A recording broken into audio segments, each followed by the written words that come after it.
Thank you very much, panelists, and particularly Dr. Hapke, who managed the session extremely well. I thought we got an excellent balance of discussion.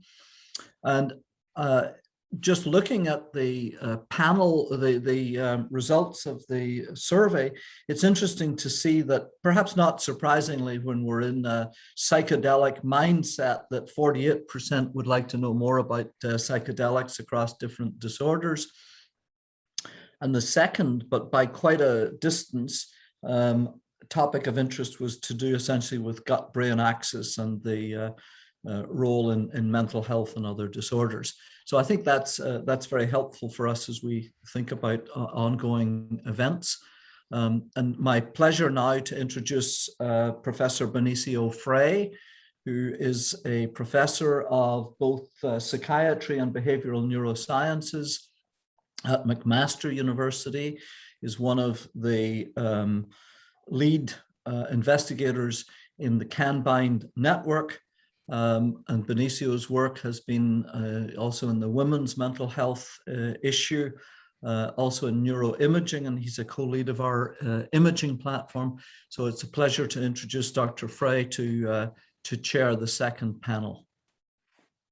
Thanks very much, Sid, for the kind introduction, and welcome everybody.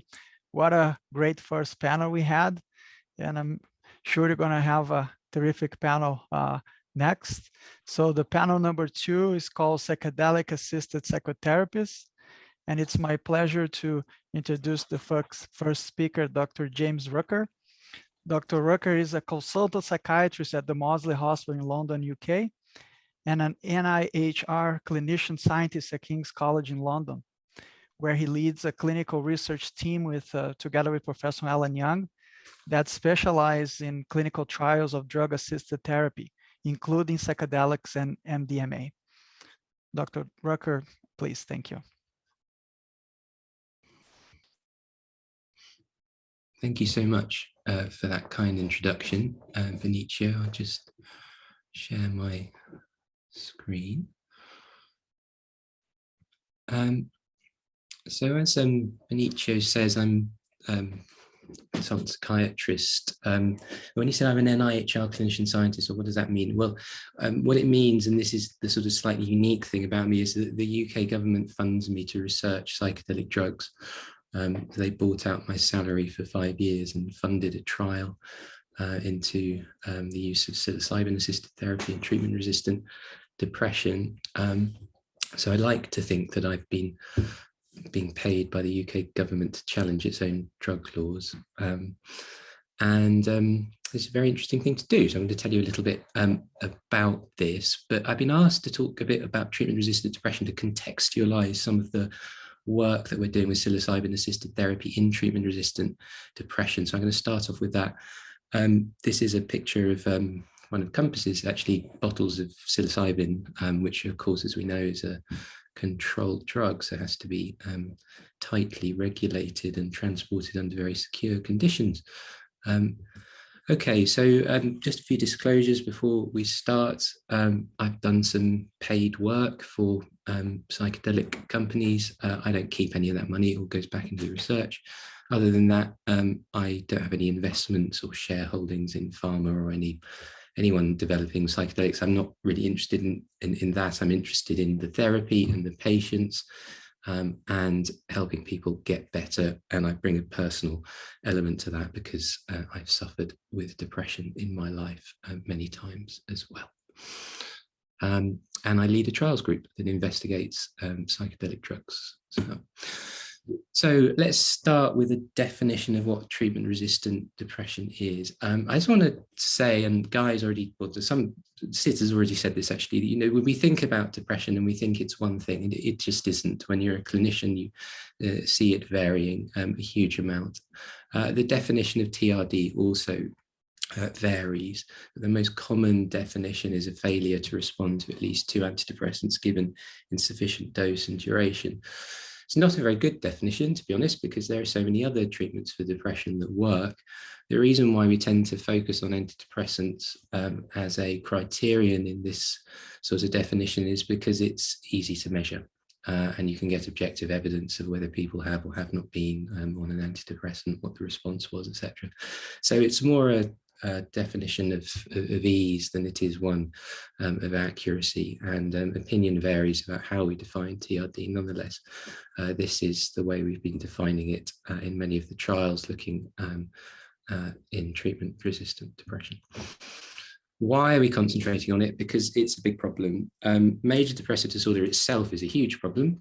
There's probably about 300 million people around the world suffering with major depression. It depends really how you, what your cutoffs are for severity and how you define it, but can affects a large proportion of the population, really, however, whichever way you look at it. And between about 10 and 30% of those people are treatment resistant. And the problem with that is that they contribute disproportionately towards burdens, be they socioeconomic burdens, burdens of symptoms, burdens of disability, or even burdens of suicide. It's thought there are about 6,000 suicides in the UK every year, and it's thought that about half of those are associated with major depressive disorder. And logically, those who are treatment resistant are more likely to take their own lives because of the chronicity and severity of their symptoms. And you can see how suicide risk is associated with depression and treatment resistance in this slide here in a study by Suri, 2007. And it also illustrates how depression is not just one thing, it's comorbid with many other things. Here you can see anxiety, panic disorder, and social phobia, but actually depression is a factor in so many other physical health disorders. If you're depressed, you're more likely to get heart disease and diabetes, and you're more likely to die of diabetes and heart disease, for example. So depression is both a cause and a moderator of many other problems in healthcare, and therefore it is a very tractable target, and yet one that is actually not allocated a great deal of funding. So that's why we are focusing on treatment-resistant depression as a sort of low-hanging fruit, if you like, in developing psilocybin-assisted therapy. But there are many different types of depression. So this is an interesting slide that looks at the proportion of responders and remitters to antidepressant therapy who have and have not been abused as children. And this, I think, is salient to the conversation with psilocybin. I'll say why in a minute. But what you can see from this study is that if you have suffered childhood abuse, you are much less likely to respond or remit in response to an antidepressant treatment. Why might that be relevant to psilocybin, MDMA, that sort of thing? Well, my theory is that these drugs in the context of psychological therapy may more successfully target trauma-related etiologies of mental illness than other treatments to date. And given the prevalence of trauma and given its relationship to so many psychiatric disorders, not just psychiatric disorders, physical health disorders as well, that is again another reason to be pursuing this line of work. The other problem with treatment-resistant depression is that we don't have that many options. We've got lots of SSRIs and tricyclic antidepressants and Me Too sort of SNRIs, lots of drugs that basically do more or less the same thing. And you can spend years cycling your way through these drugs if you want. But actually, to step outside that particular box, you don't have much after that. Long-term psychotherapies, which have some efficacy, and then medical therapies that have quite high burdens of side effects or stigma. So lithium, electroconvulsive therapy, and more latterly, things like transcranial magnetic stimulation and ketamine. And all of these treatments are pretty expensive to deliver. So given that expense and given the relative expense of psilocybin-assisted therapy and the fact that it may be a much more acceptable form of therapy and have a lower side effect burden, this again is another reason for pursuing psilocybin-assisted therapy as a putative treatment for treatment-resistant depression. As a final point I'd like to make, or a penultimate point I'd like to make about depression, is that if you give people the treatment that they want, then they're more likely to get better. So this was a study looking at just this. If you wanted medication and you received medication, then you were more likely to get better with medication. But if you were given psychotherapy, you were less likely to get better. And so you can see that progressing through the bar chart here. So there is something about having many strings to your therapeutic bow to offer patients. Medication is cheap and easy to deliver, and therefore probably gets overused. Actually, we need many different strategies to offer to patients. And drug-assisted psychotherapy might be one of those. Psilocybin-assisted psychotherapy might be one of those, but we already know that the combination of psychotherapy and drugs is more effective than either alone. So many different lines of evidence coming together to suggest that psilocybin-assisted therapy is a reasonable and tractable thing to investigate. And of course, LSD, catalyzed psychotherapy, if not psilocybin therapy, was frequently used prior to legal prohibition in around 1970. Just for people who may have joined us who weren't here in the first session, I'll just rattle through the psychedelics. I'm talking about classical psychedelics, so things that have been around for a long period of time. They're all structurally analogous to the neurotransmitter serotonin or 5-hydroxytryptamine, which you can see there. There are three basic types of psychedelics: phenethylamine, of which a good example is mescaline, found in the peyote cactus, tryptamines, psilocybin and dimethyltryptamine, and then LSD, which is an ergolide, which is actually just a more complex form of tryptamine. Lysergic acid is an ergot alkaloid produced in a fungus, and that fungus was responsible for outbreaks of poisoning in the Middle Ages, and was known to produce chemicals that were useful in the treatment of migraine and postpartum bleeding, bleeding after childbirth. And that's the reason why Hoffman was investigating derivatives of lysergic acid. So, as with many things in medicine, the Western psychedelic era was largely formed on serendipity. But psychedelics got caught up in the drug war, got caught up in a moral panic, and this resulted in them arguably very unscientifically being placed in a very restrictive legal schedule, which basically brought a guillotine down on what was a otherwise rather healthy research effort going on prior to 1970.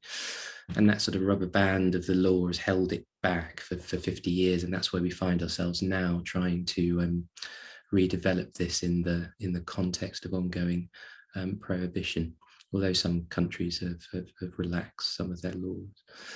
But just to say, what we were doing back then, drug-assisted psychotherapy with LSD and psilocybin, is basically what we are doing now.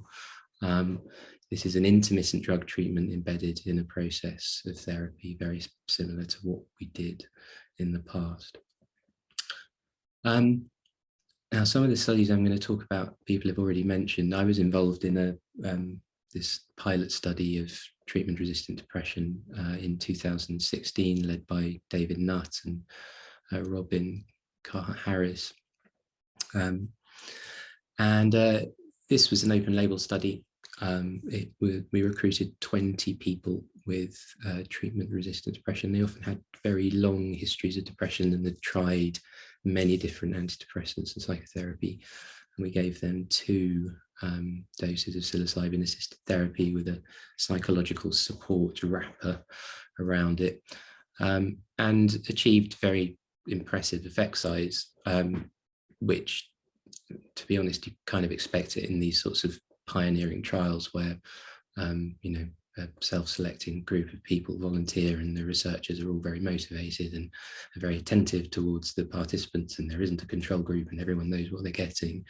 But nonetheless, 2 doses of psilocybin-assisted therapy appeared to produce this rapid and enduring antidepressant response, and that was notable and the foundation for further work.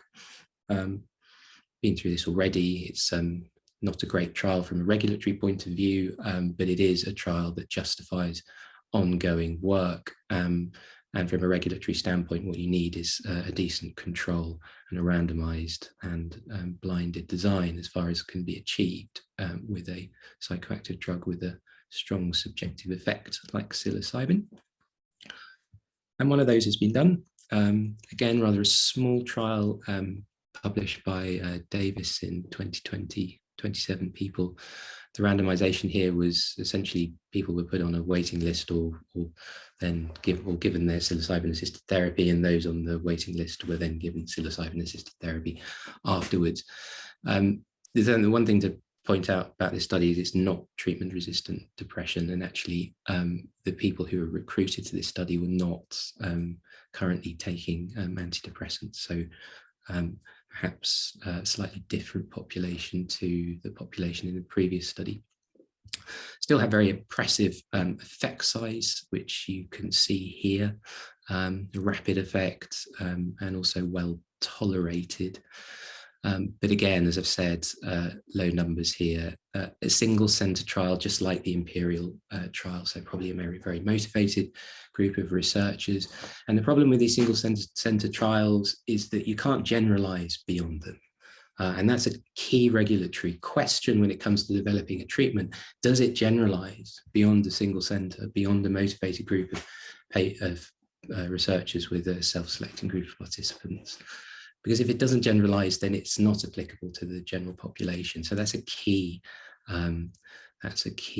question that we need to answer. So this is where we are now, in my opinion, with psilocybin-assisted therapy in terms of the trial literature. We're in this sort of pilot study phase with big effect sizes, but are they credible? That's the thing we need to work out. The guy's already mentioned this study, and I'm not going to spend very much time on it at all, really. What's notable about this study is it's the first big multi-center trial to be undertaken in participants with treatment-resistant depression investigating psilocybin-assisted therapy. It's in, I don't actually know how many sites there are overall. It's probably about 25 now. It's around Europe, US, and Canada, and we've just finished collecting data for this trial. As of October 2021, data is in. So we await with bated breath the results from this trial. It randomized people between 1 milligram, 10 milligram, and 25 milligrams of psilocybin. And this will be informative because it will help disambiguate between two doses, 10 and the 25 milligram dose of psilocybin in terms of efficacy and safety, but it would also give us data to work out a key question for phase 3, which is how many people do we need to recruit in order to show an effect in a phase 3 trial. Those phase 3 trials are likely to start, I imagine, in late 2022, maybe early 2023, depends on regulatory submissions and approvals. And it also obviously depends on the results of this trial. Maybe we'll see a negative. I hope not, but maybe we will. Anyway, so we wait with bated breath for the results of this particular trial. I just want to end really by cautioning against what I call the pitfalls of psychedelia, which are exceptionalism and evangelism. Exceptionalism, thinking psychedelics are somehow special just because they're psychedelics. I mean, they are special, but they're also just drugs, and they need to be treated in the same way as any other drug treatment. We need to answer key questions about safety and efficacy. And beware evangelists, people who are jumping the gun and telling you that psychedelics are effective when actually we don't have that data yet. So just a note of caution. Let's wait until the data is in before we get too excited, because that problem was exactly what happened in the 60s, and look what happened then. These are some of the trials that we are doing at King's at the moment, a mixture of commercial and government funded trials. We are dosing essentially with psilocybin, more latterly 5-methoxy dimethyltryptamine, with the Beckley Psytech, and also shortly to start with MDMA in PTSD. So very much the topic of conversation in this symposium. So as a summary, TRD is a big problem, and that's why we're focusing on it. It's very disabling, socioeconomically costly. People kill themselves, people are very distressed, and it should be focused on because we don't have enough effective treatments for it. Psilocybin-assisted therapy may be a new paradigm of therapy. I truly hope it is, but we need to temper our enthusiasm and collect the data like we would with any other treatment. And in the meantime, beware evangelism and exceptionalism. Let's end by thanking all the people in the team that I lead, along with Alan Young, who do so much of the work. Inordinately grateful and proud of the efforts that they make in challenging the status quo that we have.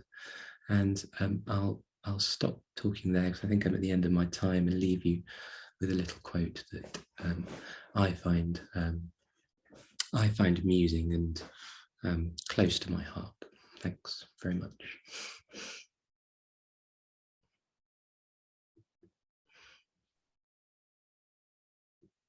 Thank you very much, Dr. Rucker, for such an inspiring talk on the TRD, and we look forward to seeing the results of this large multi-center trial, hopefully very soon. I just want to add to the audience to continue, please adding your questions to Dr. Rucker or to other panelists in the Q&A box, please. So it is my pleasure now to introduce the second speaker of this panel, Dr. Emma Hapke. Many of you already know about her. Congratulations on your, psychedelic center in Toronto. Dr. Hapke is a psychiatrist and research based at University Health Network and lecturer at the University of Toronto.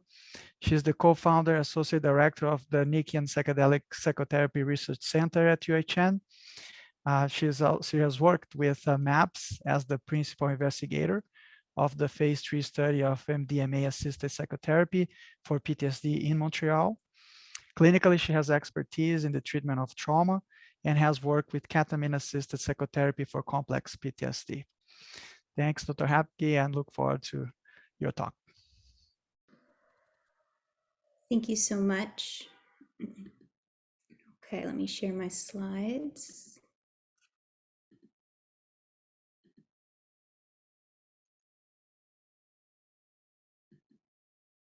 Okay. So I'm happy to direct the conversation to this topic of MDMA-assisted psychotherapy for post-traumatic stress disorder. So we're talking here now about MDMA, which is 3,4-methylene dioxymethamphetamine.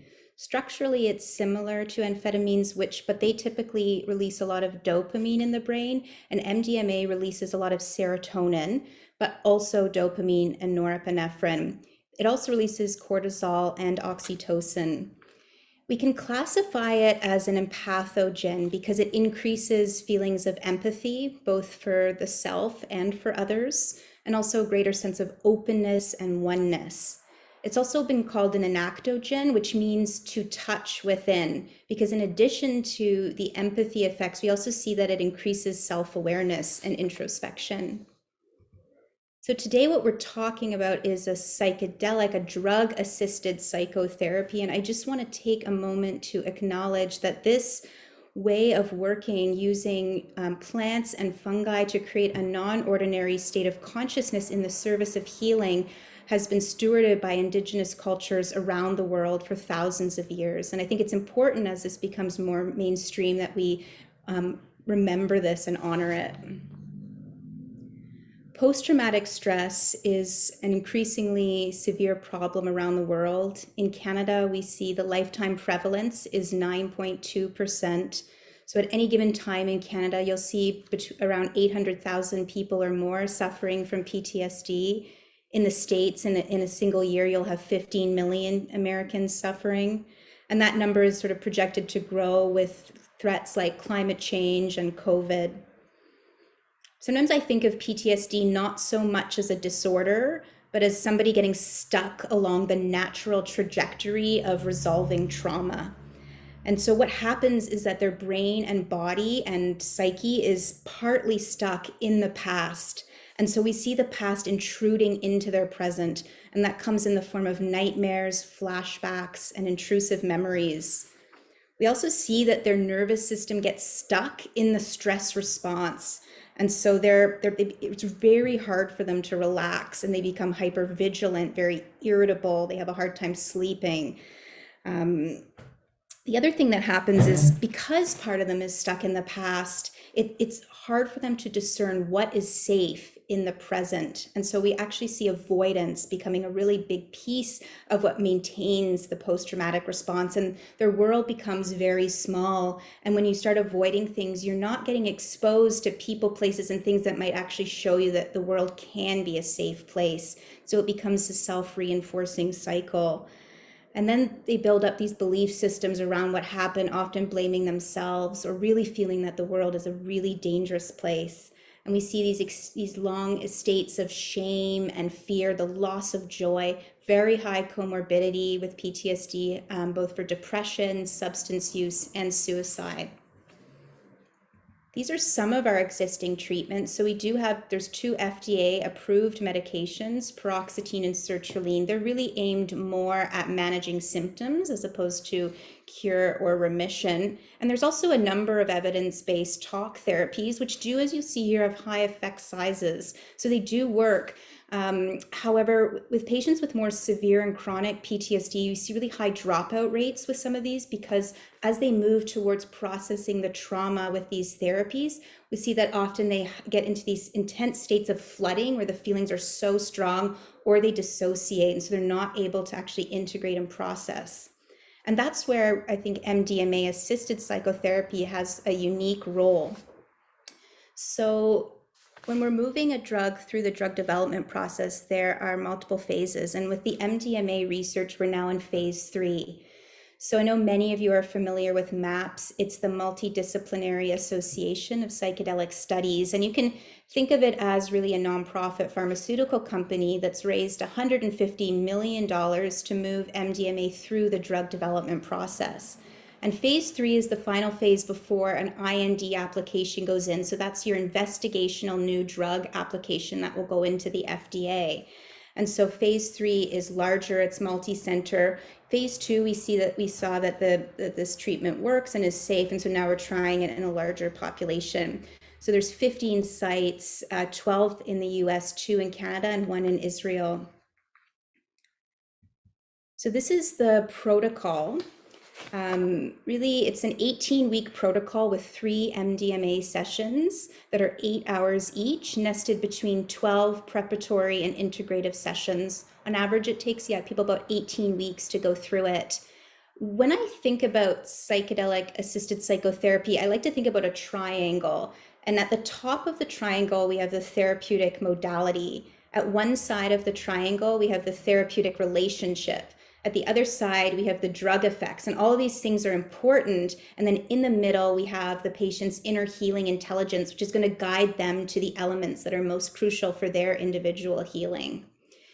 In the MAPS trials, we are working with people with severe and chronic PTSD. So these are people who have failed pharmacotherapy, they've failed other forms of psychotherapy. The average number of years that they've been suffering is around 14. And we use the CAP-5, which is a clinician-rated measure of PTSD symptoms, and that has to be in the severe range. Just wanted to show this photo. So this is our experimental site in Montreal the night before one of our participants was having an MDMA session. So in psychedelics, we've talked a lot about the importance of set and setting. So the set is the mindset of the person going into the experience. So that includes their expectations and their intention. And then the setting includes the physical environment. And we're really trying to make that less clinical and more inviting for people as they journey inward. So what are we seeing from the phase 3 results? So we've completed the first half of the phase 3 trial, and this was published in Nature Medicine fairly recently. In the first half of the trial, we had 91 patients who were randomized, so half got at the MDMA, the other half got placebo. They received the exact same amount of psychological support. So everything was the same except for the placebo or the MDMA. And what we found is at the end of 18 weeks, 67% in the MDMA group no longer met criteria for PTSD, which means they lost their diagnosis, as opposed to 32% in the placebo group. And if we look at actual remission, which is losing the diagnosis and having a CAP score under 10, in the MDMA group, we had 33% compared to only 5% in the placebo group. So we are seeing that this seems to be effective. The other thing, when we look at some other measures, there's something called the Sheehan Disability Scale, which looks at sort of functional impairment in work and life and family life. And we saw, again, a significant improvement in that in the MDMA group compared to placebo. We also saw a significant improvement in depression scores. What's also interesting about our results is we are finding that this treatment also works in people that have comorbidities that might typically confer treatment resistance. So the treatment worked just as well in people with dissociation, people with a history of drug or alcohol abuse, suicidality, and childhood trauma. So the next question that people ask is, do these results last? Are they durable? We don't have the data yet from the phase 3 trial, but from the phase 2 trials, there's pooled data. And what we're seeing is that a large number of the people that get better actually stay better at the 12-month follow-up or longer. And so there are a small number of patients that do relapse, usually due to like severe ongoing psychosocial stress or trauma, but it seems the vast majority actually report being just as well, if not even better, at the 12-month mark. And so it may be that this treatment confers some form of resilience, teaching people how to self-heal as they face future adversity. We're seeing that this is largely a safe treatment. There are transient self-limiting side effects during the MDMA sessions. These include things like muscle tightness, lowered appetite, nausea, feeling cold, sweating. There's temporary increases in blood pressure. Now, we've screened out people with most medical comorbidities, so this is a very healthy population. So there's a lot of unanswered questions on how we start applying this treatment to people who are less physically healthy. But the FDA asked us to track 3 treatment, what are they called? Adverse events of special interest. So the FDA was really interested in abuse potential, suicidality, and cardiovascular events. And we saw no increase in these 3 areas in our MDMA group compared to placebo. So I'd just like to take a moment to start to think about, how does this treatment work?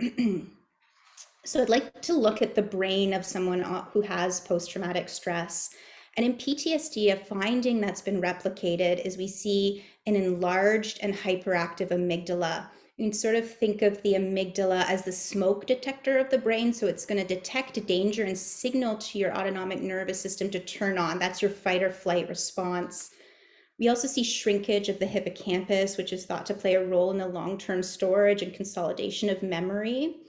And we see in PTSD decreased activity in the prefrontal cortex. And that's the home to executive function. It's our ability to think logically, plan, make decisions, solve problems.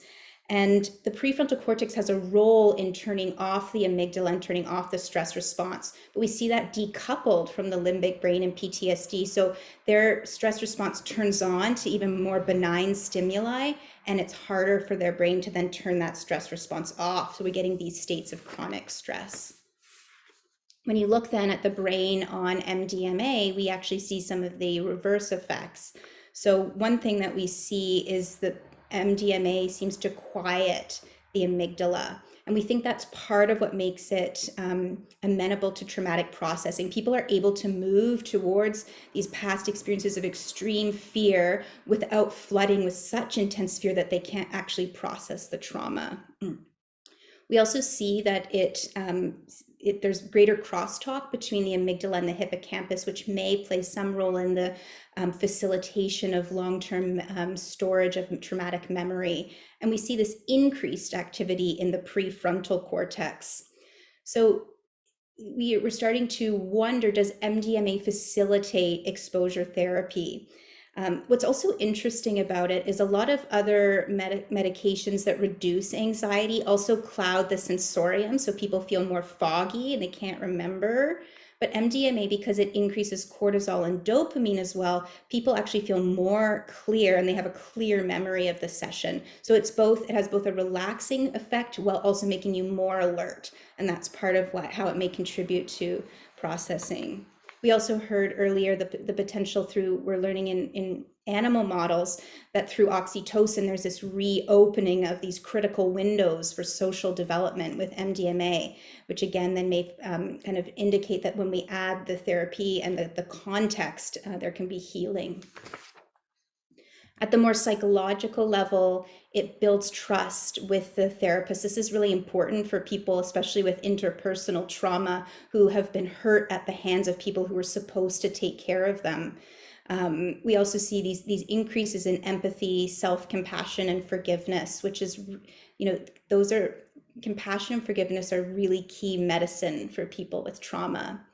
It allows for this corrective emotional experience. So when people are able, with the support of the medicine and the protocol, to really take risks and open up to the therapist and share themselves and be witnessed and be received with compassion, and that has a real healing effect. But we also see that it creates these interesting shifts in thinking. People start thinking about their lives and themselves and even the universe in different and more creative ways.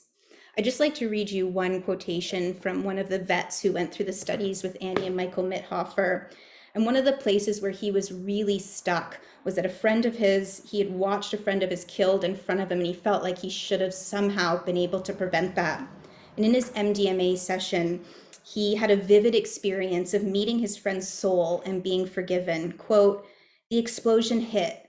Seconds later, I'm standing over him. He looks at me for salvation. I'm frozen in fear. Suddenly, everything stops. He stands up and walks to me and tells me it's okay. There was never anything I could have done. As I'm writing this, I still imagine that we are hugging in eternity, a moment fixated in time, an embrace of forgiveness, not just by my friend, but for myself, to allow me to let go, understanding that I did what I could, and there is no reason to hold on to something that cannot be changed. My friend would want that for me. He wouldn't want his death to inspire pain for years and years to come, but rather love and forgiveness. I salute you, my friend, and I will never forget." So I think that really illustrates the power of forgiveness and new and creative ways of thinking about the past that this treatment can facilitate. When we look to the future, I'll just end on this note. This is likely to get regulated by the FDA. The last estimate that I heard was Q4 of 2023. Here in Canada, the government has indicated that it may open access in the year 2022 through its special access program. That will only be for select patients who have very severe cases, and it'll be done on a case-by-case basis by people who are trained. Thank you so much.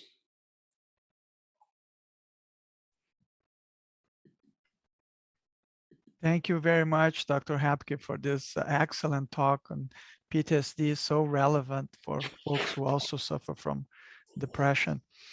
So it's my pleasure now to introduce the next speaker, Dr. Monnica Williams. Dr. Williams is the Canadian Research Chair for Mental Health Disparities at the University of Ottawa in the School of Psychology. Her work focuses on ethnic minority mental health and psychopathology research. She co-founded the International OCD Foundation's Diversity Advisory Board and served as chair of the board of directors for the Chacruna Institute for Psychedelic Plant Medicines. Dr. Williams has published over 100 peer-reviewed scientific articles, primarily on mental health disorders and cultural issues. Dr. Williams, it's a pleasure having you here. Thank you. Thank you. It's wonderful to be here. All right, so my talk today is on psychedelics, racial justice, and access. I don't need to share too much about myself after that wonderful introduction. I have no relevant disclosures to declare.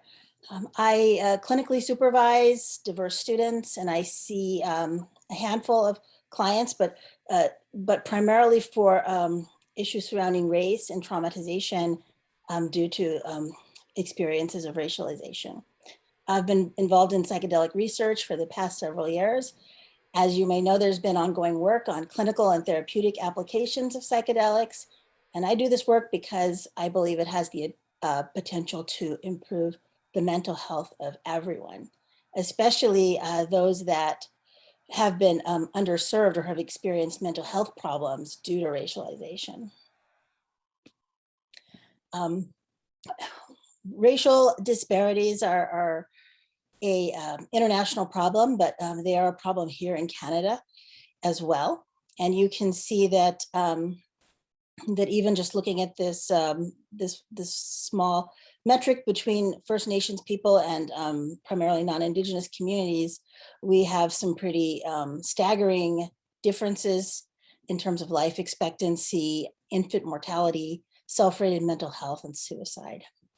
And so I do study racism in so much as there is an ongoing problem here that contributes to physical and mental health disparities. Now, racism is a challenge because our society is of two minds on this issue. In general, white people in our society tend to believe that racialized groups are doing well in life. Racism is no longer an issue and discrimination is declining. They personally are not capable of racist behaviors. People in racialized groups, on the other hand, are confronted with daily acts of racism, and so they have a very different racial reality. White people tend to limit their definition of racism to blatant, intentional, overt acts, but few people who commit racist acts will admit to intentionally wanting to harm anyone due to race. So under this definition, very few acts of racism could be identified as such. The fact of the matter is even good people enact racism, and acts of racism are often overlooked by those who don't experience it. But this is a real problem, and here are some public examples. Prime Minister Trudeau wore blackface makeup and an Afro wig in high school to sing Deo. Here we see him wearing brownface at an Arabian Nights party while he taught at a private school. So in the US, there's a long and painful history of white performers darkening their faces to demean and dehumanize African Americans. This is a practice made popular by minstrel shows in the 19th century, although blackface continued into the 20th century in Broadway shows and Hollywood movies. And all Prime Minister Trudeau had to say about this was that he was blinded by his privilege. Similarly, last year, Quebec Premier François Legault said, "I don't think there is a system of racism," adding that although racism exists, Quebecers, for the most part, are not racist. Now, all of this was despite the fact that Montreal's Public Consultation Office did an investigation and even compiled a 261-page report, which involved input from more than 7,000 people in the public. They made several recommendations, with the first one of recognizing the systemic nature of racism and discrimination against racialized groups and Indigenous people. And I'm sure that you all remember the plight of Indigenous woman Joyce Echiquan, who was racially abused as she lay dying in a Quebec hospital. So when doing when doing psychedelic therapy with people of color, it should be no surprise that racial material will emerge. And sometimes that is a reflection of racial trauma. You may be wondering, what is racial trauma? What is racial trauma? It's trauma caused by racism, and it can be a combination of individual racism, community racism, historical racism, and systemic racism. What does racial trauma look like? Well, in addition to all the regular traumas we tend to think about when we talk about criterion A events, such as childhood sexual abuse or things like this, people of color often have additional types of traumas that they're dealing with, including traumas such as police harassment, search and assault, workplace discrimination, community violence, murder of loved ones, incarceration, and distressing medical or childbirth experiences. Likewise, refugees and immigrants may also be dealing with unique traumas such as experiencing or witnessing torture, ethnic cleansing or persecution, destruction of cultural practices, living in a war zone, immigration difficulties, or deportation, to name a few. We know that experiences of racism are connected to negative mental health outcomes, There's research spanning over the past 20 years that shows some pretty definitive links to just about every major mental illness and experiences of racism and discrimination when these have been studied. And again, these are all thought to contribute to racial trauma. In addition, we have the trauma of police violence that I alluded to earlier. So historical events figure prominently into all of this, even into the 21st century. One primary factor in the development of the police force was the institution of slavery, or the desire to control indigenous groups, which were accomplished in the form of slave patrols or night watches. Many Southern police departments began as slave patrols to wealthy landowners, recovering and punishing slaves who tried to escape. And this is considered a forerunner to modern American law enforcement. In Black and Indigenous communities in Canada, there's also a strong cultural memory of law enforcement being used as a tool of systemic oppression. And this extends from residential schools in the 60s, residential schools to the 60s scoop, to the destruction of Africville, and into modern times as inequities are becoming more exposed in the mainstream public. Additionally, the war on drugs, some question if perhaps this was intended to be a war on people of color. Many currently illegal drugs have been used for thousands of years for both medical and spiritual purposes, but why some drugs are legal and others are not is not based on science or the risks of those drugs, but rather who's associated with the drugs.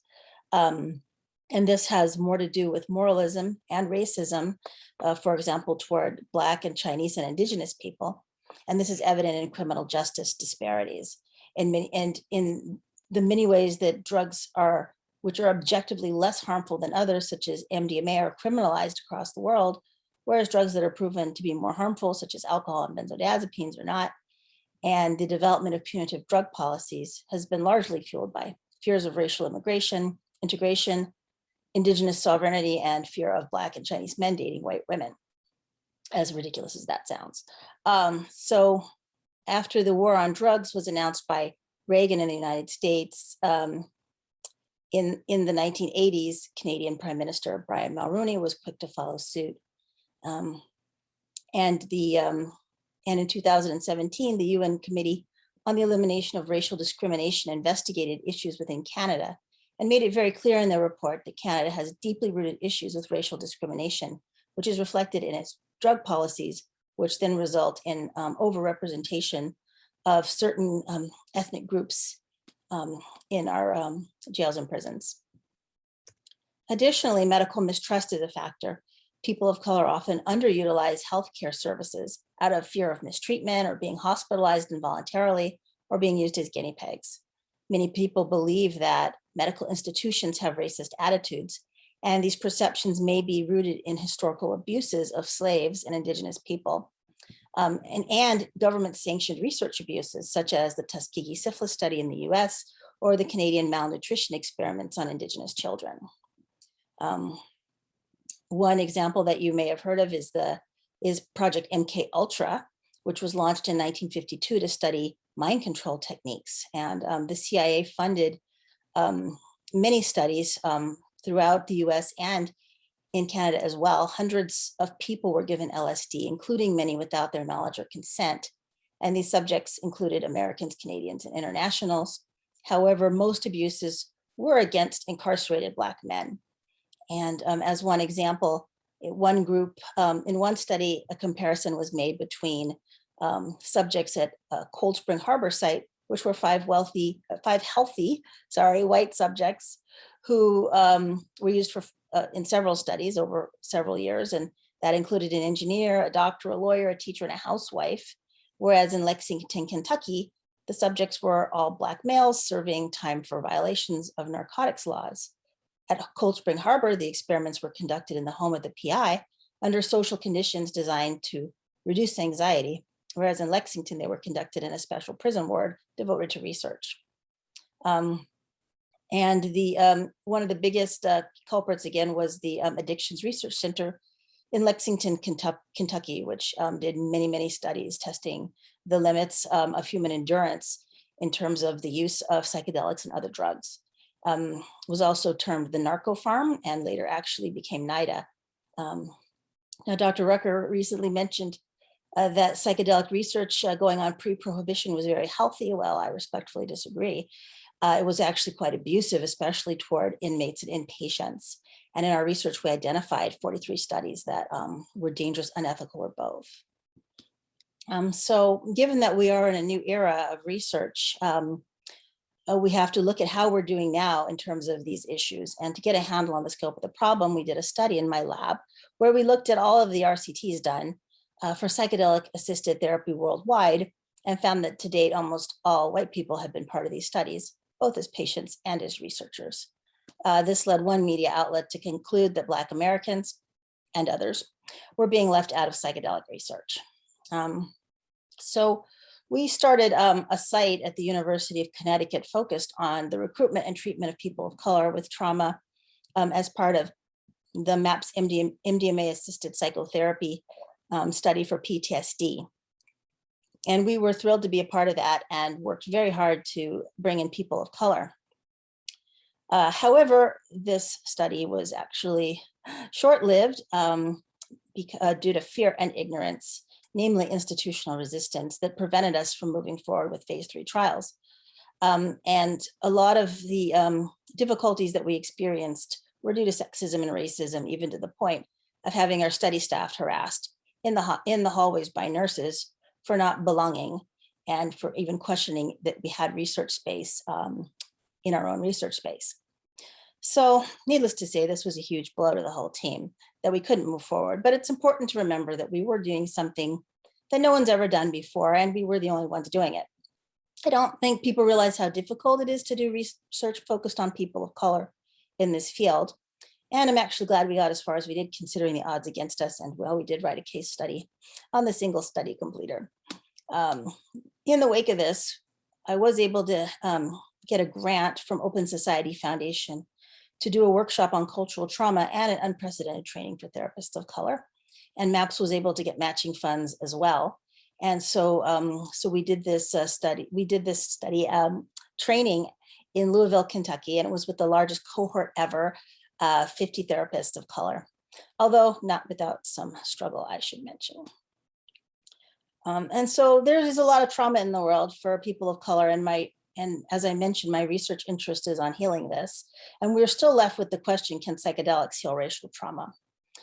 We did one study recently with my collaborator, Alan Davis, where we recruited hundreds of participants of color across the US and Canada to study if they had used psychedelics to address racial trauma in their own lives, and how did that go for them? So it was a retrospective study, which means that there certainly are limitations, but we did get some very promising results. And I won't explain this complicated graphic to you, but you nerds and eggheads should appreciate it. But we did find that the intensity of trauma symptoms significantly decreased after the psychedelic experience, with a fairly decent effect size. And so it seems to indicate that there may be some promise in helping decrease the negative impact of racial trauma. And as a next step, I think clinical trials should examine the efficacy of psychedelic-assisted therapy for those with racial trauma. After this paper was published, the findings were inspiring enough that I did write this article called Why Black People Should Embrace Psychedelic Healing, Reclaiming Our Cultural Birthright. I thought, heck, if white people are benefiting from this, people of color should too. And we have to make it a priority to implement racial equity and access. And in fact, as has been mentioned, many psychedelic traditions originated from Indigenous healing practices around the world, Indigenous practices that are still going on and evolving, and that we have much to learn from. However, it's not all been unicorns and rainbows. I also wrote another article about 3 Black women therapists who described their MDMA experiences as part of the training process to becoming psychedelic-assisted therapists. And psychedelics can heal, but there's also risk for harm as well. One of the 3 women had a very bad experience due to prior racial trauma because her therapist didn't know how to properly work with that material. So psychedelics are coming, and some would argue they have arrived. And I think the important questions here are, how will we ensure mental health professionals are equipped to do this important work? And how do we ensure safety in the most vulnerable groups? Vulnerable groups, including people of color or low income people or people end of life or just anyone really desperate to get well. I see these as the priority areas to promote access and equity. So on the research side, we have to diversify our research teams, diversify our research participants, and even have studies that specifically focus on different ethnic groups. And in our practice, we have to diversify our training programs, our training standards, including ethics, as well as learning how to be, culturally informed and culturally humble therapists. We also need to do focused public education in communities of color and encourage communities of color to develop their own paths for psychedelic healing, which may or may not look like the paths that that we're doing and that we're publishing on right now. So that's, I'm going to end there. If you're interested in learning any more about some of these studies that I have just described in a whirlwind, please feel free to visit our lab's website. There's a bunch of papers there you can access, and also feel free to reach out to me if you have any questions, and we'll talk more in the panel after this.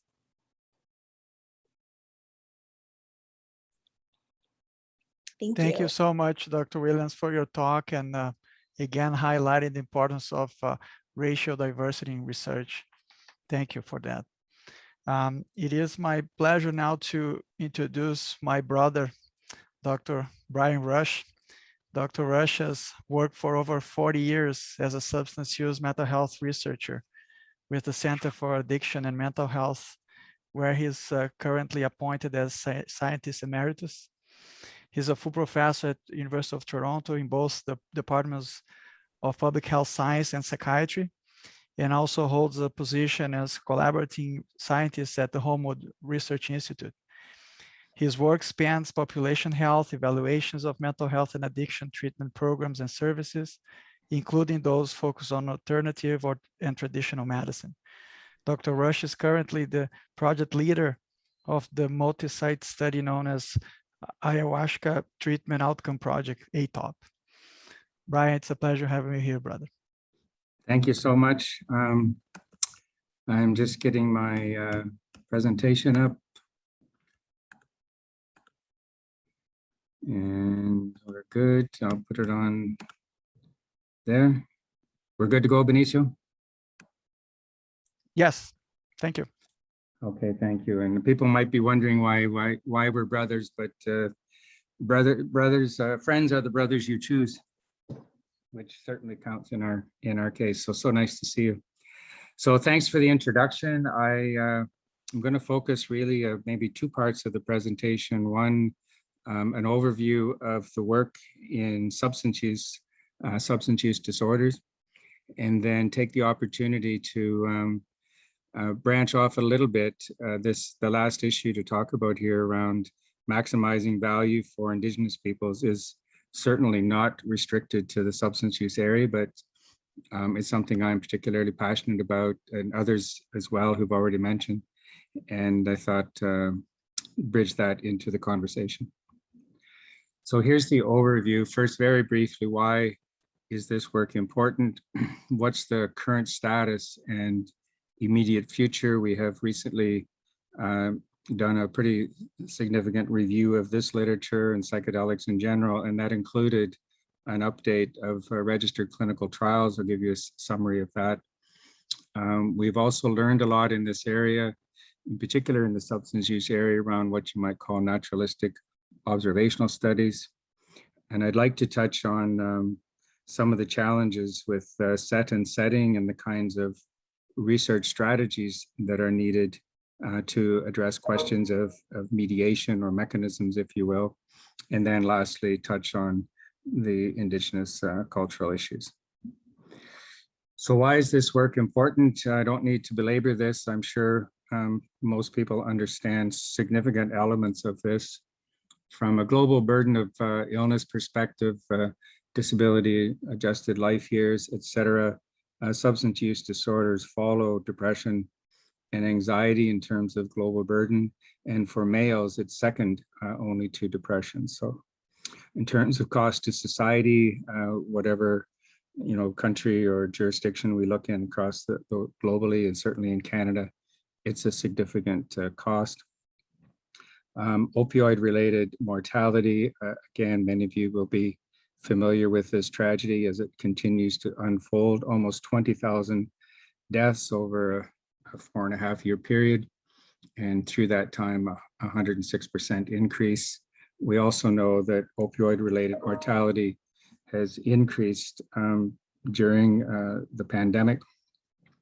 And we've recently finished a scoping review on the impact of COVID-19 and other pandemics on substance use. And we see interesting patterns, but overall you can see increased risk, especially for those who were kind of at risk before or were already experiencing problems.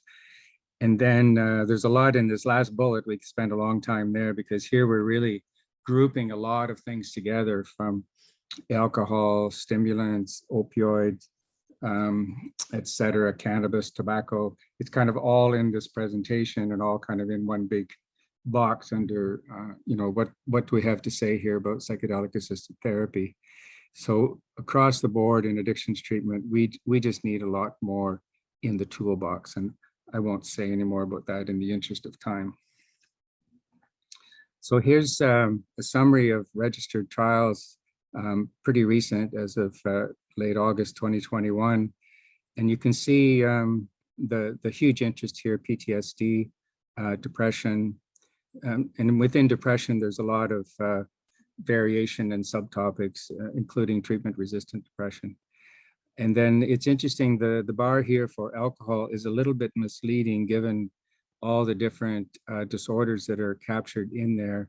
So of those 12 studies, 8 are on alcohol and 4 are on other drugs. So then we see on end-of-life distress. And Sid asked me a pretty interesting question that I'd like the panel maybe to come back to, or discussion, as to why relatively less work done in the substance use area.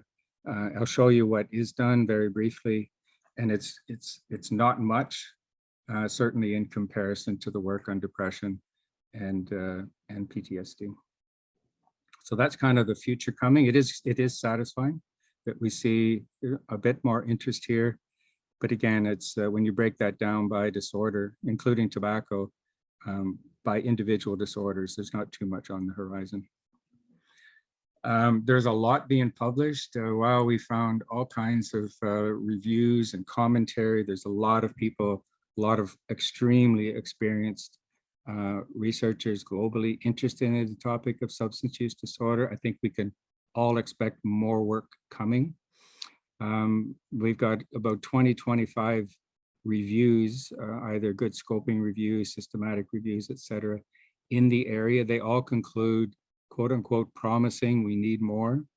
But there's a lot of work underway in synthesizing what we do know. Some of this is quite specific to an individual disorder. So what do we know about stimulants? What do we know about opioids? And some of it is quite specific to a particular, quote unquote, psychedelic. So what do we know from ayahuasca? What do we know from psilocybin, et cetera? Most of the work in the last 5 years. So there is a general sense of enthusiasm growing, but not too much work done to date. So this is pretty high level, because I've got a lot to cover here for alcohol, tobacco, opioid, stimulant, and one study on cannabis.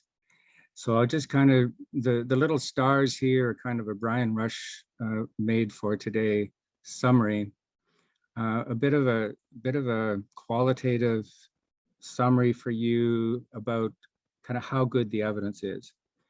Overall, it's promising. Overall, there's not much research. Of what you're seeing here, you're probably seeing less than 15 studies, depending on how you, these are the clinical studies. I'll summarize some of the naturalistic studies.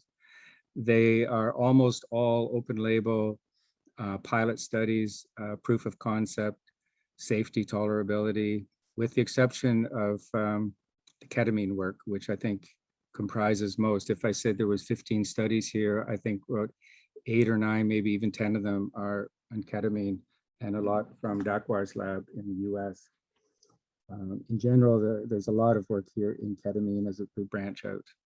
there would be basically one study on MDA and alcohol, basically a safety tolerability study, 2 on psilocybin. So there's really not much here. The review of the early research on LSD is a really good paper. It looked at the best of the work from that period Sid summarized early on and came out with a pretty positive story. The same with ketamine and alcohol. There's some work here, it's kind of either as an adjunct to therapy or in support of withdrawal. I mentioned psilocybin. The best psilocybin study is on tobacco with Matt Johnson and colleagues in Johns Hopkins, and with a follow-up of some of the participants with pretty good outcomes at 30 months. Outcomes that far exceeded any other known treatment for nicotine dependence. So it's a pretty good one. I give it 2 stars. Ibogaine is really interesting. Sid summarized, and others will be well informed about some of the safety challenges. They are still there. There seems to be enthusiasm in the literature for doing more work on Ibogaine, in particular around opioid use disorder, because we need more support there, and especially in the area of withdrawal. And my understanding of that literature is that people who know how to deliver that that medication, if you will, are pretty experienced at minimizing the risk, but there's a lot of safety concerns still to work out. Ketamine and stimulants is an interesting one because there's really no real effective treatment for cocaine dependence or crystal meth. And so there's some work being done there, et cetera. So that's the story. It's not that many studies. Overall, it's pointing to the need for more research. That's what I would say. We have the benefit in this work of a lot of kind of naturalistic opportunities. We have the Brazilian ayahuasca churches, which are long-standing syncretic churches in the Brazilian context that are now globalized. There's 5 exemptions here in Canada for churches that are operating.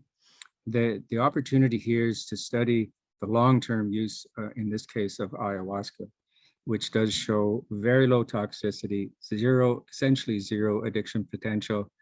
And for long-term members of these groups, these churches, some are in the thousands of people. It's just kind of widely known that if you want to deal with alcohol and drugs, you join a church. And some of the churches actually run treatment services kind of under the table. The Brazilian government has legalized the use of ayahuasca for religious purposes, but not for therapeutic purposes. We also have many countries now running underground ceremony for ayahuasca. There's quite a lot of research on these participants. And the Native American Church is legalized in the US for the use of peyote, and also in Mexico. And again, it's generally reported in some naturalistic studies follow up suggesting reduced craving for alcohol and other drugs. We had a good study in BC, Canada on the outcomes, treatment outcomes for addiction on ceremonial ayahuasca use. Again, a naturalistic study. The results are pretty good. It's widely cited. Again, looking positive. And then it's interesting, we haven't talked too much today about, what's going on in the general population. There's increasing information available, analysis of the US household surveys, and we should be doing more here in Canada on just these are cross-sectional data, the relationship between psychedelic use and a variety of psychological characteristics. And we generally see positive, certainly more positive than negative information there. And we don't, in fact, there's no independent risk factor here for negative outcomes. And the information on suicidality in the general population should be getting more attention than it is right now. So we have an opportunity both in the churches and in the ceremonial work and in the Indigenous populations in general for more observational naturalistic work. Then I think that conversation takes us to what I think is a bit of a conundrum. We have this phenomenon of set and setting. So we have essentially 3, there's been a good summary of this, of many studies many people try to summarize the literature on mechanism, but it kind of comes down into these three bigger buckets from my point of view and others. So we have the neuropharmacological, which we've talked a lot about today. We have the psychological hypotheses, insight, release memory, interoceptive system, etc. The example that Emma gave from the person suffering from PTSD is a good example here. The opportunity to relive an experience and see a different outcome. The literature is full of information on the value of the so-called peak experience, the spiritual experience. Some studies showing that mediating some of the mental health benefits. I think the bottom line is all of these things are working together. And depending on your perspective, your research background, you're going to emphasize one over the other. And I thought I would just mention, somebody did, I think Emma or others did mention what is often called the quantum change. And I think this is out there in the general population, that, oh, I need a brain reset. I've heard this expressed to me. I think all of us, by the way, have people reaching out to us. If you're a researcher in this area, that means people find you and they come to you looking for where can they go for help. And they often refer to it as, oh, I need a reset. I'm looking for a reset. This seems to be kind of in the layperson's mind. And although it's something to be guarded against as a general, the way this is communicated, there are people who do experience that. And I think there can be a link back to the default mode network and what's really happening through one of these really peak experiences. The spiritual experience is not that uncommonly reported in Alcoholics Anonymous. In fact, the person who developed Alcoholics Anonymous had one of these experiences. He also tried LSD, but it was not related to that particular experience. So we have this whole mix of hypotheses around mechanisms, and then the set and the setting. So we know health outcomes clearly impacted by set and setting, the preparation, experience, expectancies, environment, the music, the everything.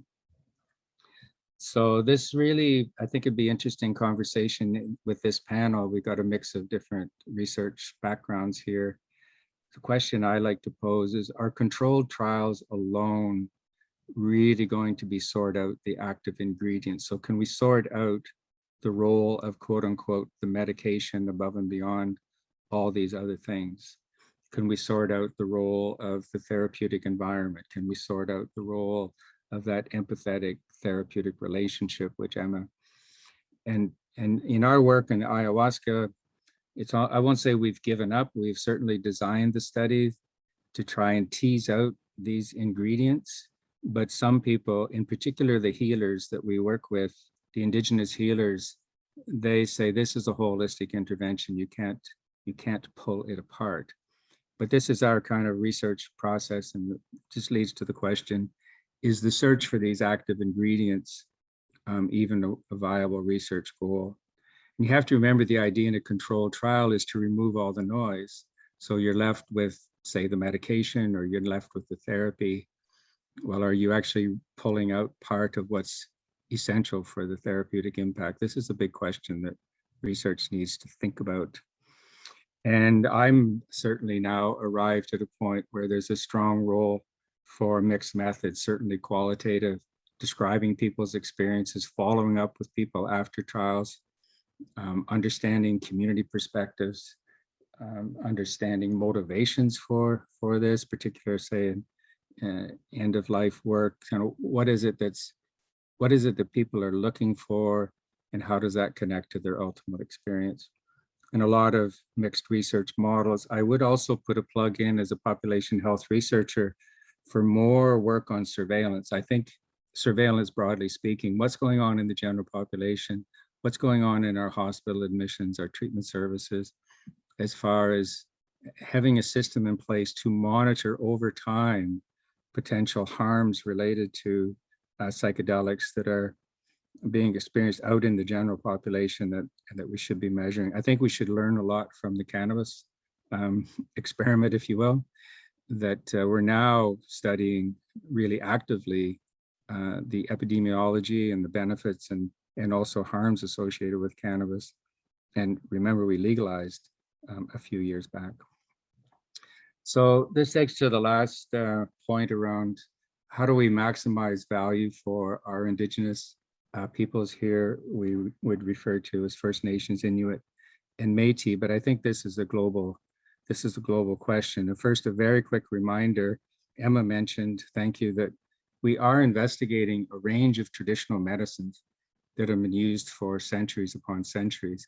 And just a very quick overview of psilocybin, of ayahuasca, of peyote, of DMT in various forms. The famous frog, the toad, wachuma, yopo, ibogaine, et cetera. And for Indigenous people, these plants are just part of a bigger family of plants that are also used in a ceremonial context. You see sage, you see tobacco, you see cacao, cedar, et cetera. So there's not a big distinction made, only what's kind of regional and culturally appropriate, in their traditions. So here's a few points. How do we maximize value for Indigenous people? I think the first thing to remember is the UN Declaration of Rights of Indigenous People. There is an inherent right to these traditional medicines.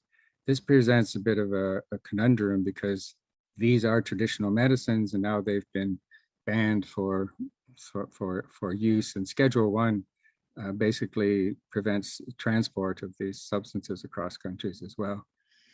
We also have to keep in mind, in the spirit of truth and reconciliation, so any discussion about these plants that are relevant for our Indigenous communities should be done in the spirit of truth and reconciliation and in the context of their rights.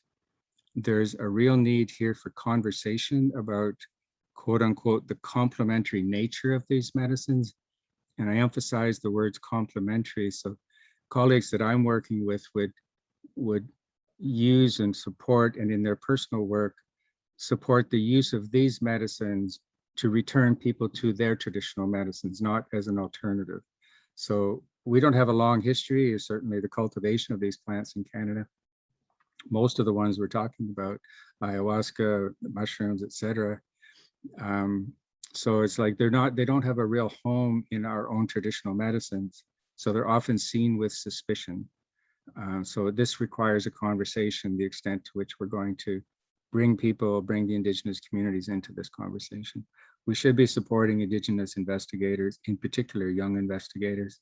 In our country, we have the OCAP principles that articulate how to do research with and in support of and in partnership with our Indigenous communities, which includes the key principle of reciprocity. So what are we returning to value for the participants in the communities in research? Another interesting thing is, in the Indigenous world and their worldview, the individual is important, but the real outcome of interest is in the community. So this calls for more community level studies. So if we're introducing these medicines into a community in a therapeutic context, what's the community response to that, not just the individuals? It kind of speaks to the need to kind of get past our individual focus in clinical trials. And then there's some excellent work done, and I really appreciated reading the need for understanding kind of how Indigenous people know things, their interpretation of knowledge, and essentially decolonizing the research process. Last, I thought just touch on spirituality because it bridges out of this conversation with Indigenous maximizing value for these populations. And so where exactly will spirituality fit into this conversation going forward? I like the general topic as past, present, and future for this work in Canada. And I think there is a need for dialogue here around spirituality, because in many countries, including our own, we've tended to separate science from religion. In many ways, there's good reasons to do that. But this is one area where these things bump up against each other. And by spirituality, I don't mean religion necessarily. So we do have studies from NIDA that show the value of spirituality in addiction treatment outcome. This is not just AA, but it's broadly speaking, spirituality, religiosity, measured quite carefully. We have a long history in addiction on recovery-related work. And again, recovery, a God as we understand him is quite broad. We have our psilocybin work with the mystical experience, which can be measured quite sophisticatedly, and the importance of those experiences and how they differ across different classic psychedelics. And here we have in our healthcare system where this is widely accepted as part of integration of healthcare, the understanding of the importance of spirituality writ large. And here we are where a lot of this work is going, and how could we say that this is not of interest to our older population as they prepare for a good death? Many questions, existential questions about what lies ahead for them, and in the context of truth and reconciliation. So where does it kind of fit in? I think the answer is in people of authority right now. So who is actually defining what we mean by psychedelic-assisted treatment? Who's defining the treatment models? Who's defining credentialing? Because underneath a lot of this, these decisions and decisions made by researchers will really define the role of spirituality.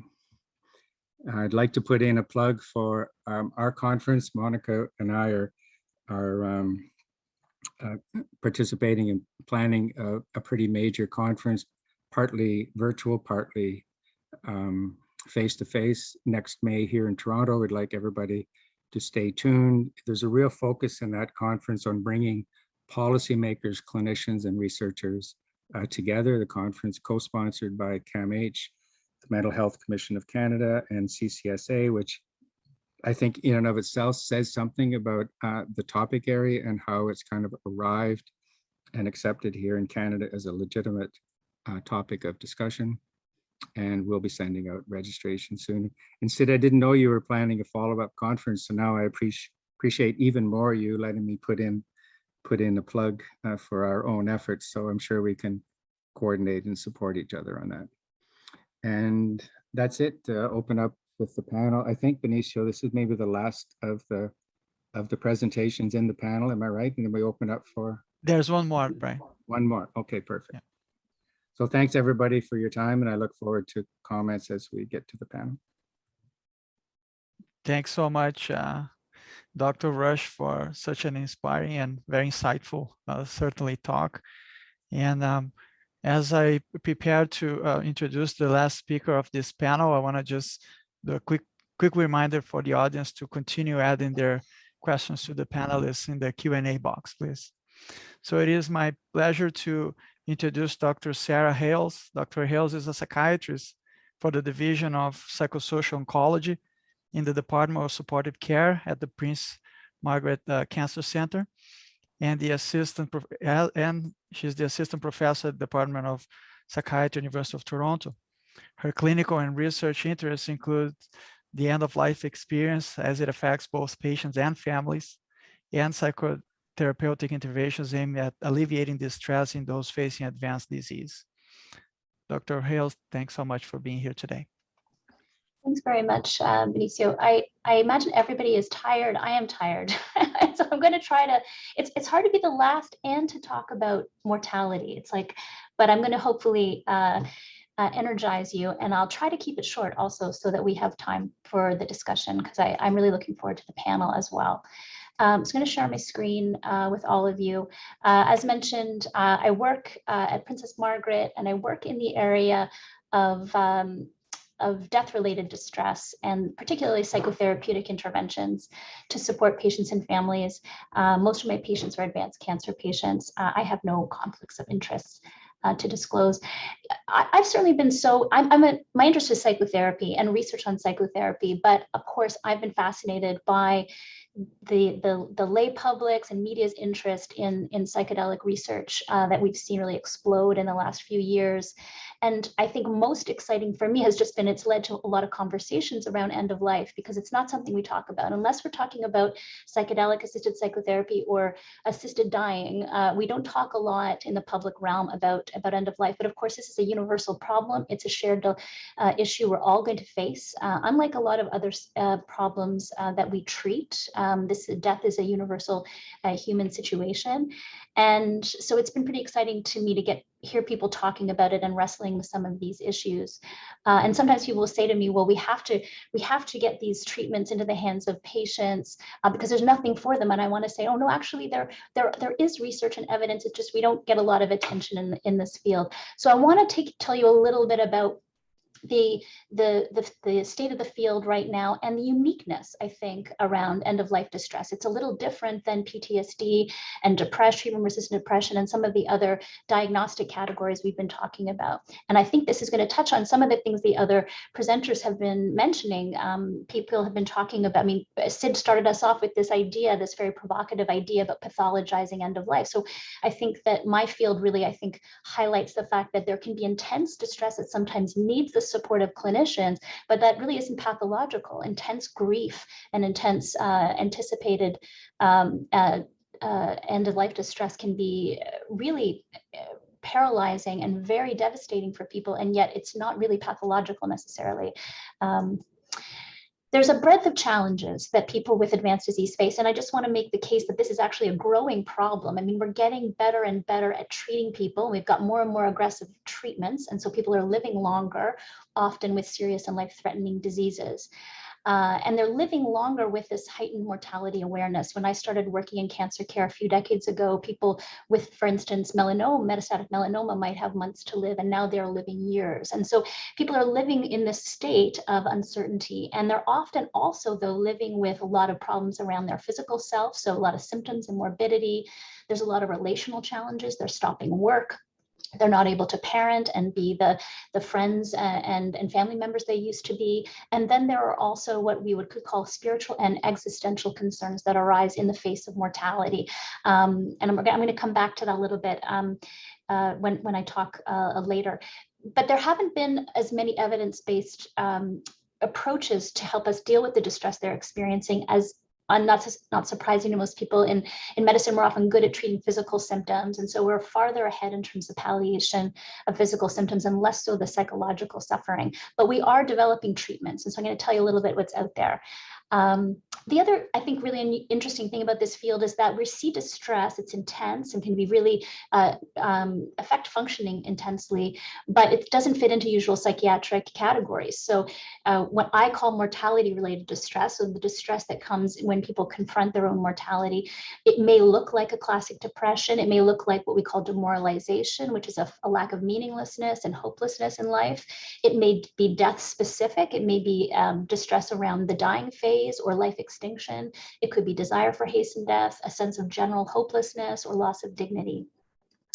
And working in this field, I think most of us would recognize that our goal often can't be to completely eliminate that distress, that people are living with this looming crisis. Unlike a crisis of the past or a trauma of the past, this is a trauma that's in the here and now and in the future. And so our goal tends to be not to eradicate that distress, but to reduce it and help people tolerate it, and to be able to open up different perspectives on that experience and hold what my colleagues might call double awareness. This is the ability to think about end of life and death and prepare, and at the same time live in the moment and enjoy a good quality of life in the here and now. Another really unique aspect of this field is also what we talk about as therapeutic opportunity and potential for growth. So we see a lot of patients who, in the face of the crisis of mortality, are experiencing incredible re-importance of values and goals, or imagining what they want their future to look like, and also an increased importance and sense of connection to their loved ones. There's an urgency and a motivation and help seeking. So we see a lot of patients come into psychotherapy who would never normally be seen. And it allows us to do a lot in a very short amount of time. So to make big change with very few sessions with these patients and their families. And again, this relates, I think, thanks to some of what we're seeing in psychedelic work with this population. We're seeing this incredible change, and some of it, as we've been discussing, might have to do with the motivation of these patients and their interest, their readiness to have an experience and look at things in a new way. So as I mentioned, there are evidence-based psychotherapies that have been developed in this field, including the one that we developed here at Princess Margaret called calm therapy. And there's more and more evidence to show that we can support patients and families, and we can get, with some of this research, small to moderate effect sizes in terms of reducing their distress, whether that's depression or anxiety or specific death-related anxieties. And that work, I think, is growing and getting more and more attention. If I had to tell you what it is about those psychotherapies that makes them effective, it'd be really two main aspects. And all of these therapies will deal with them to different degrees. But one is this idea of mortality as an existential crisis. And I'm going to use that term existential to encompass also what some people might call spiritual crisis. What I'm talking about when I use that term is really the fact that mortality causes us to come face to face with a lot of problems: the problem of death, the finitude of life, the problem of freedom, how do we know how to live correctly, the problem of isolation, wanting to be connected to others, maybe to a higher power, and the problem of meaninglessness, what's of value in life. And the other aspect that a lot of these treatments are really attending to is mortality as a relational or an attachment crisis. So for most of us, the idea of our own mortality or the mortality of a loved one creates a sense of terror, and that activates the attachment system, and it disrupts our ability to discuss and prepare for and think about the dying process. And within the analytic literature, we use this term mentalization. This is the opening up of different perspectives that helps us with affect regulations, helps us cope. And we know that clinically, clinicians can act as a secure base, and that we can create connection with patients, and we can open up their ability to begin to mentalize this process. And that has big practical ramifications in terms of end-of-life preparation. So I'm a big believer in what psychotherapy can do, particularly in this population that's fairly psychiatrically well and motivated to make big change. But then the psychedelic-assisted psychotherapy research comes out, and it just, the effect sizes are huge, and they're sustained and long-lasting. And so, of course, I'm really fascinated in what's happening here, and does this connect at all to the work that we're already doing? And who is this for? And how generalizable is it going to be? So I won't go into a lot of details. Some of the other presenters have commented on this, but I do want to highlight a few of the things people have already said, which is that we're really talking about a very small number of randomized controlled trials in this population. In the more recent studies, 3 with psilocybin, 1 with LSD, a total of probably around 104 cancer patients that have had these substances. And I want to just make the point that not all of them actually did have advanced cancer at the time of the treatment. So there's some question about how applicable this is actually for people who are living with advanced disease and actually facing mortality. But these were fairly well-designed studies, you know, with placebo controls and double blinding and good diagnostic instruments, et cetera. And as I said, saw these really incredible results and looked at a lot of different outcomes, not just depression and anxiety, but looked at spiritual well-being, looked at other indicators of death-related distress, and also really important for this medical population, no serious adverse events. So really exciting work. How does it connect to what I do? So that's one of the things I'm really thinking about a lot. And we've talked a bit about this idea, what are the psychological constructs that we can explain the process of change. And Brian touched on some of this, whether we're talking about psychological flexibility or cognitive flexibility or mindfulness capacities or connectedness or insight. This relates a lot to, I think, what we see in our work around mentalization, and that probably the experience of the crisis of mortality itself in some people can generate that kind of process and allow people to experience that opportunity, or what we call post-traumatic growth, that some patients who are facing end-of-life experience. And we know that in the psychotherapeutic context, we can encourage it. And I think probably what we're seeing with psychedelics in a specific therapy that can support this is some synergy there, that it's really amplifying that effect. And that fits with what we've seen historically around LSD-assisted psychotherapies, or even hypnosis-assisted psychotherapies, which was, of course, you know, there was the very beginning of psychoanalysis, that was a tool that was used to facilitate the process. but there's a lot we still need to understand. I think we really need to know the indications. Who is this for in this population of patients who are facing mortality? And one of my interests is how many patients want this? Because I certainly hear in my clinical cases some people who are asking about it, but I don't know really how generalizable this is going to be and how interested people are going to be across the board. We know there's a lot of distress in the medically ill, and a big proportion of those people in our hospital, about a third, are not, of the very distressed, are not interested in any kind of psychological support. And a lot of the people who are pursuing assisted dying are not interested in psychological support. So I don't think we know who this could be for.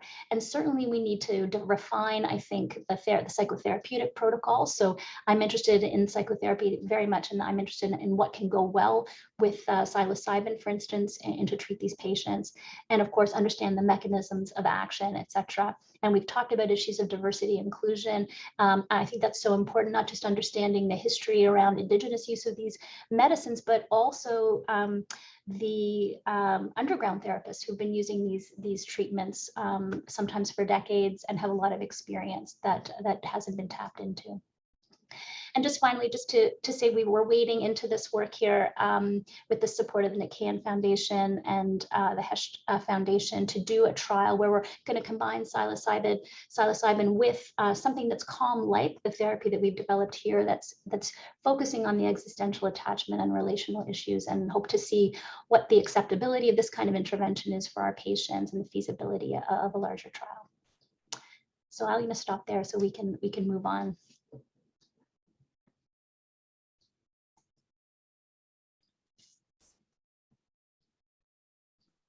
Thank you very much, Dr. Hales, and best of luck with your new trial. Very important. Thank you for doing that. So now it's the exciting time for all the panelists to get together and answer some of the questions from the audience. Perhaps we could start off with the topic of the environment. A lot of you spoke about the importance of the environment around the experience of the psychedelic, and the people around and the setting is so important. So I love Dr. Rush's comment on, is this a place for a mixed methods approach instead of the more traditional RCT approach? How are you going to capture the experience of the environment and the nuances of it, which seems to be particularly tied into the efficacy of the psychedelic experience. So if we can talk, if the panelists don't mind talking about, number one, the qualitative aspect of it, but also as far as research methods and how that can be played out.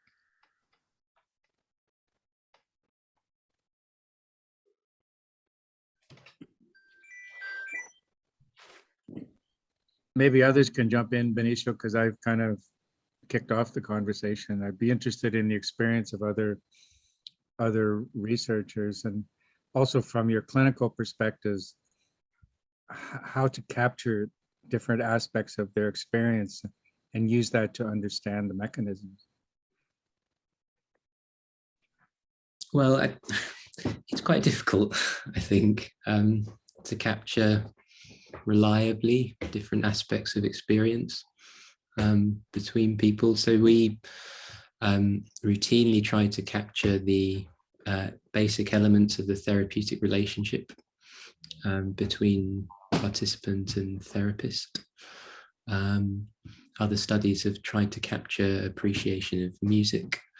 I'm not aware of other studies that have tried to capture other sort of modalities, if you like, visual or other elements of the setting, smell. I mean, there are so many things that you could measure, but I think maybe we need to take inspiration from history and from Indigenous culture there. They've been doing it for longer than us. Yeah, there's studies have been done interviewing the Indigenous healers. And when you ask them the question, this is in the Peruvian context, when you ask them the question, which is the most important part of what you do? Is it the icaros? Is it the healing? Is it your perfumes? Is it your whatever? they actually think it's a rather stupid question. Yeah. That's kind of the feedback. But from a research point of view, we've got all this neuroscience, neuropharmacology. We're all trying to understand really what's going on here, both to help us understand how the brain works. This is also understanding that.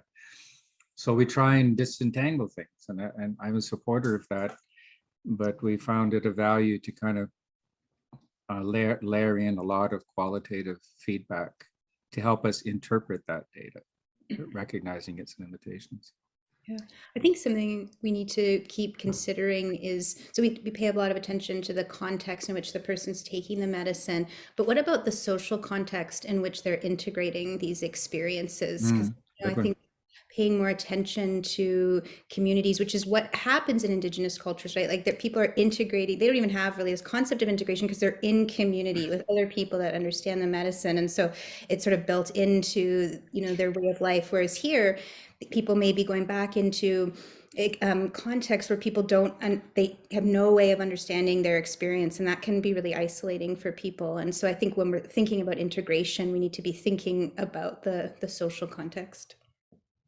I'm imagining that resonates with you, Monica. Like you've got somebody who's experiencing some aspects of racial trauma and coming back into a racialized society, like obviously, right? Yeah, I mean, absolutely. It's such an important part of the experience. And even as a racialized person, the therapists are part of the setting for you.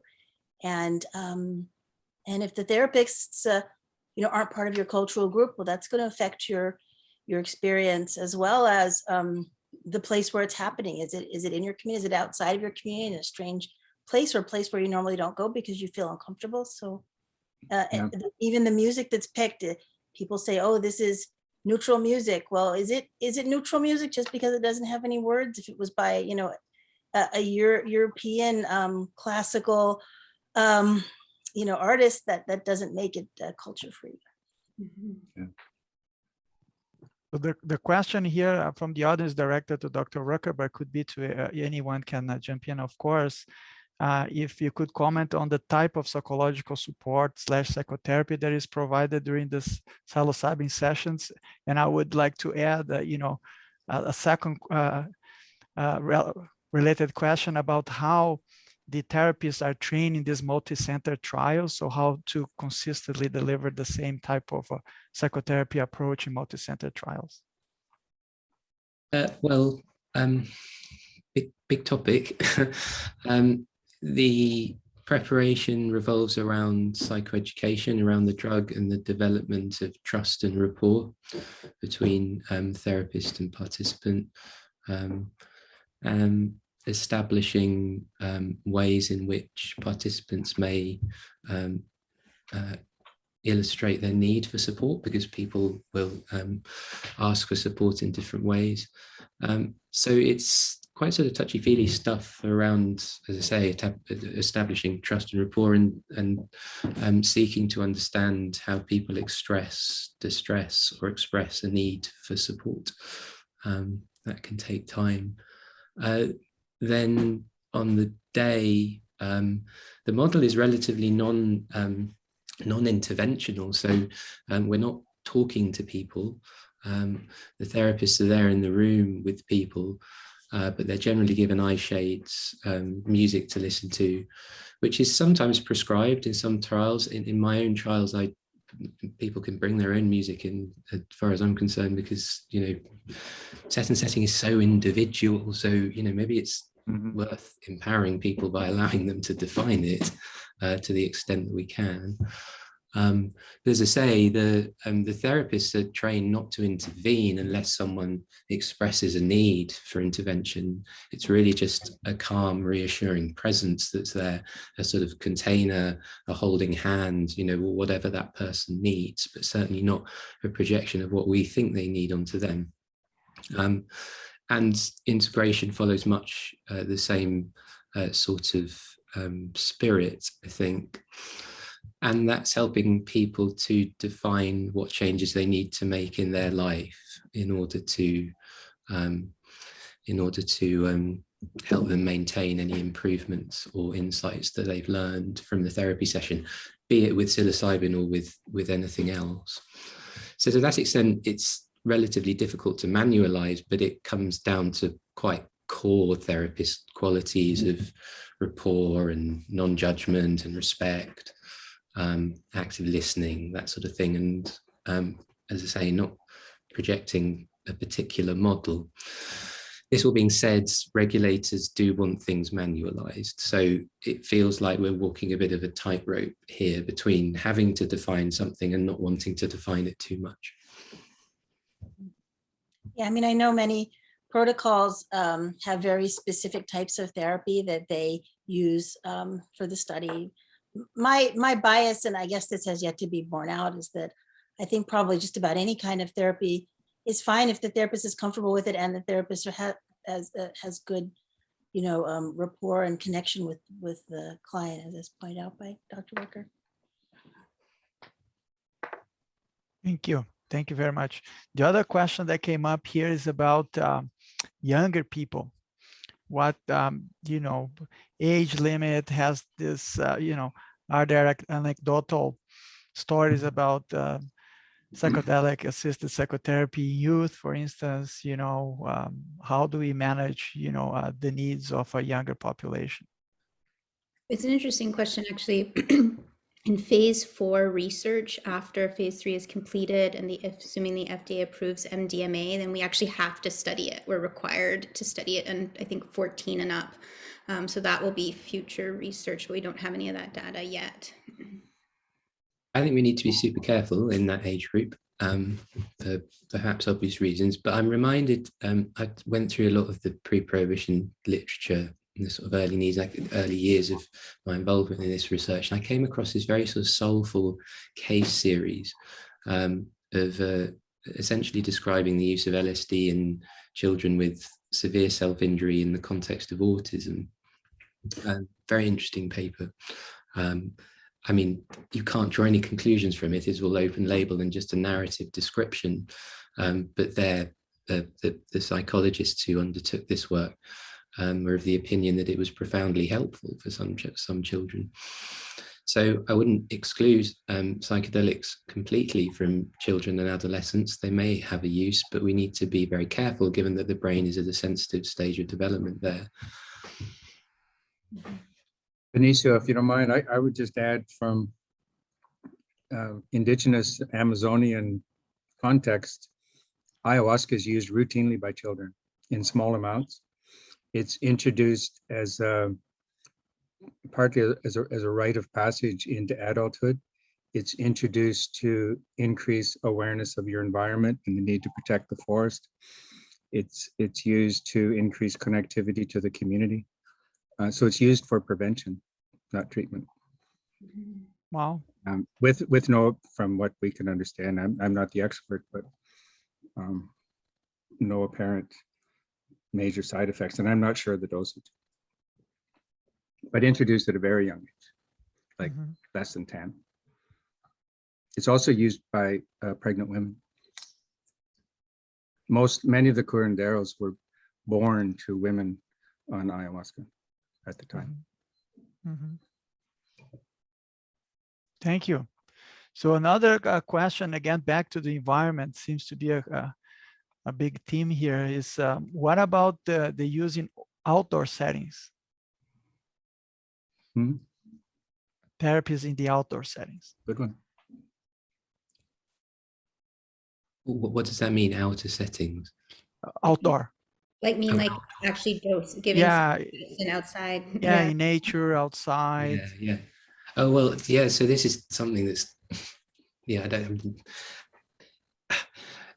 at the moment where we do our trials is in the basement of a hospital, physical health hospital in South London, because it's the only place we can do it within the place where I work. But actually there's a hospital 6 miles down the road that's part of King's. It's called the Bethlehem Royal. It's the first ever psychiatric hospital. It was founded in the 11th, 12th century.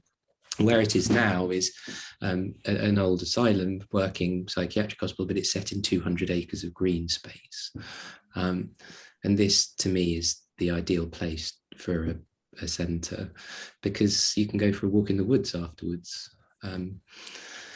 Maybe not during, because I'm not sure we'd be allowed to do that. I think it would cause more problems than it's worth, but I completely appreciate the synergy between psychedelics and nature, and I think it's so important not to lose that. Yeah, I Good would question. love to Very do good question. treatment outdoors. People still feel so connected to nature. So another question here, thank you so much. Another question here from the audience is about when participants, they have previous use of I hear that the comments about MDMA, but it could be, we could talk about psilocybin or any other. So when someone has already had previous experience, how that's taken into account, both, previous benefits or perhaps, not so good experience, how is that taken into account when this psychotherapy are offered or the treatments are offered? I mean, I know in the MAPS trials, like we've excluded people who have used it more than 10 times, I think more than 10 times in their life. So people have used it a lot. What people anecdotally report, like of MDMA users in the community, is that there's like a diminishing effect with this medicine when it's used over time. People talk about it losing its magic. So I'm not sure actually what's going on in the brain with like long-term chronic use, and if that might actually like potentially negatively impact the effects of the medicine later if you were to use it in a psychedelic-assisted psychotherapy setting. Now that's specific to MDMA. I don't know that applies to psilocybin. Yeah, I mean, I think someone who has routinely awful experiences on psychedelics is unlikely to volunteer for a psychedelic trial. So to a certain extent, there's sort of self-screening there. We tried to match the demographics of people in our trial with the population prevalence of past psilocybin use, which is about 10%, and also race and ethnic diversity and sexual and gender identity diversity within the trials. So we tried to keep things consistent. If someone has repeatedly used psilocybin, we probably not consider them as a candidate for our trials, just because it just brings an unpredictable and possibly biased element into it, and we're trying to mitigate as much as we can some of those biases. Thank you. So a question to Dr. Hales here about, many of you mentioned about important outcomes beyond just the simple, decreased severity of depression, decreased severity of anxiety and things like that. So some of you mentioned well-being and, connectivity, social connectivity. So can you comment on those other outcomes beyond the traditional decrease in symptomatology that, we should pay attention to in these cases? A really interesting question, because I think this is a big issue, not just within this field, but in mental health care in general. And often we're focused on these very narrow syndromes, and we recognize not everyone fits in those boxes. And of course, shouldn't we also be thinking about well-being and the positive end of the spectrum? In the work that I do, I would say depression really isn't the outcome of most interest to me in the large number of patients I see who are distressed. It's more what I would call death-related distress. So it's more mortality specific. It's often about the dying process. It's about anticipatory grief and loss of connection. It's sometimes about life extinction. And so that's an outcome that I'd be interested in my research. We haven't had really good measures of that have been consistently used and well validated. So this again is a big issue, more generally, I think in psychological research, we have a lot to do to validate those outcomes. So there's a lot of work we need to do. Also, I think we could look really broadly at quality of life, and there's some really, I think, more sort of practical outcomes, like, for instance, death preparation. So are you able to think and plan and have advanced care planning completed? And that might be a really practical outcome that can come from a therapy like this that allows people to face something that's been so terrifying they've avoided it. And so I think we can look at all these different kinds of outcomes. I don't think it has to be just these more narrow syndromes. realms. And certainly in the field that I work in, those aren't the ones that we tend to be treating. But then again, I'm an unusual kind of psychiatrist. No, I So- fully agree. Yeah. Yeah, I was just gonna say, Last comment, please. yeah, I know our time. I think this is really a role for consulting with the quote unquote people with lived experience. Yeah. Let's ask them what outcomes are of relevance for them, because when we did that in developing an outcome monitoring system for substance use, actual abstinence was a stepping stone to quality of life, of feeling better, of hope and empowerment. So those are the outcomes that people are interested in. We need to listen to them. Absolutely. So I'm sorry, but I have to stop here. We went a bit over time, and it's my fault. But the discussion was so lively, and I think the audience was also very engaged here today. So I'd like to thank all the speakers for another amazing panel, and also thank the audience for their active questions here. We're going to have a short break as planned, so we're going to come back here exactly at 4:25 Eastern time, 1:25 Pacific, and 10:25 Central European time. So see you soon, and thank you all for this outstanding panel. Good job, Benicio.